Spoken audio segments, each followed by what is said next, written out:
సమర్థ సద్గురు సాయినాథ్ మహారాజ్కి జై. సాయి భక్తులందరికీ నమస్కారం అండి. అందరూ ఎలా ఉన్నారు ఫ్రెండ్స్? మన సాయినాథుని దయ వల్ల అందరూ సంతోషంగా ఉంటారు అని మనస్ఫూర్తిగా కోరుకుంటూ ఈ వీడియో స్టార్ట్ చేయబోతున్నానండి.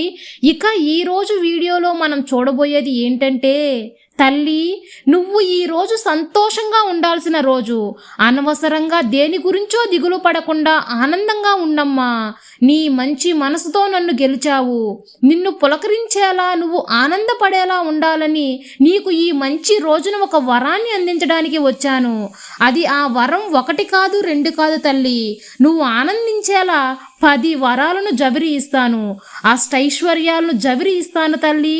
దీనికి ముందు నువ్వు కూడా నన్ను మొక్కుతూనే ఉన్నావు, కానీ ఈ జన్మలో కొద్దిగా మర్చినట్లు ఉన్నావు.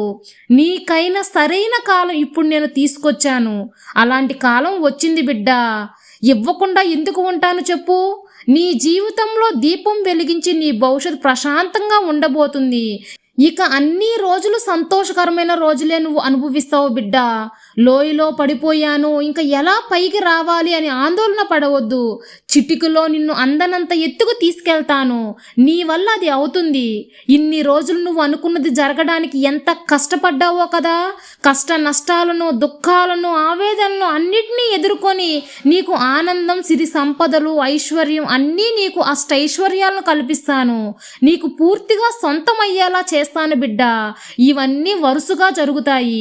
కష్ట సుఖాలు నీకు నీ బాబా నేను తోడుగా ఉన్నాను కదా. అలాగే ఆఖరి వరకు నీకు అన్నింటినీ కావాల్సిన అన్నీ చేసి, నీకు కావాల్సినంత వరకు నీకు అన్ని చరిసేసి ఇస్తానమ్మా. మంచి వారికి మంచి జీవితం కుదరదు, అయినా కూడా మంచి మనసుతోనే నా బిడ్డలు ఉండాలి అని నేను కోరుకుంటాను. అందుకే వారి కోసం నేను ఎప్పుడూ కూడా శ్రీరామ రక్ష వలె వాళ్ళని కావలి కాస్తూ ఉంటాను. అంతకు బదులుగా ఎలాంటి దిగులు లేని జీవితాన్ని కూడా కల్పిస్తాను బిడ్డ. మిగతా వాళ్ళు ఇవ్వాలనుకున్న, సాయం చేయాలన్నా ధనవంతులుగా ఉండనవసరం లేదమ్మా.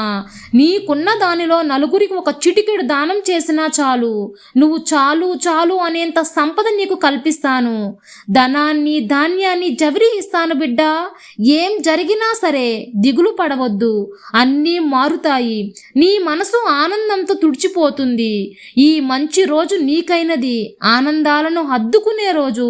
ఇంతకు ముందు చేసినంతగా నీకు వచ్చి చేరుతుంది తల్లి. ప్రశాంతత ఎక్కడా, నెమ్మది ఎక్కడా అని వెతుకుతూ ఉన్నామంటే నీ జీవితం అంతా పూర్తిగా ముగిసిపోతుంది బిడ్డ. కాబట్టి చిన్న చిన్న విషయాలను ఆనందాలుగా మలుచుకో. నీ జీవితం తీయగా మారుతుంది. నీ జీవితంలో తీరనివన్నీ దక్కుతాయి. చాలు, నాకు ఈ జీవితం ధన్యమైనట్టే అని నువ్వు భావించి తృప్తిగా నీ జీవితాన్ని జీవిస్తావమ్మా. అతి త్వరలో నీ బాధలను తొలగించి తీయటి తేనె లాంటి జీవితాన్ని నీకు అందిస్తాను. నిన్ను చూసి నవ్వే వారిని పట్టించుకోవద్దు. నీ కోసం ఎవ్వరూ ఏం చేయకపోయినా సరే నీకు అన్నీ నేను నీ బాబానిస్తానమ్మా. నిన్ను వదిలి వెళ్ళిన వారు కూడా నిన్ను వెతుక్కుంటూ వచ్చేలా చేస్తాను. ఇక అన్నీ రాబోయే రోజులంతా వసంతకాలంగా నీకు మారుతుంది. ఏ అవమానాలైతే నిన్ను కుంగిపోయావో, నిన్ను కృంగ తీసేశారో అవన్నీ కనుమరుగయ్యేలా చేస్తాను. ఇక ఎవరు నిన్ను కొర చెప్పలేని విధంగా నీ జీవితం ఉంటుంది బిడ్డ. నీ జీవితం బంగారుమయంగా మారేలా చేస్తాను. నీకైనది నీకు కాకుండా ఎవరికి ఇస్తాను చెప్పు? నీకు కావాల్సింది, నువ్వు కోరుకున్నది నీకు కాక ఇంకెవరికి ఇస్తాను బిడ్డ? ఇక నుంచి బెంబేలెత్తేలా ఏం ఉండదు తల్లి. నీ బాబా నీతో ఉన్నాను కదా, అన్ని శుభాలే కలుగుతాయి. నీ సాయి తండ్రి ఎల్లవేళలా నీకు తోడుండగా నీకు భయమెందుకు బిడ్డ? సర్వే జనా సుఖినో భవంతు. జై సాయిరాం.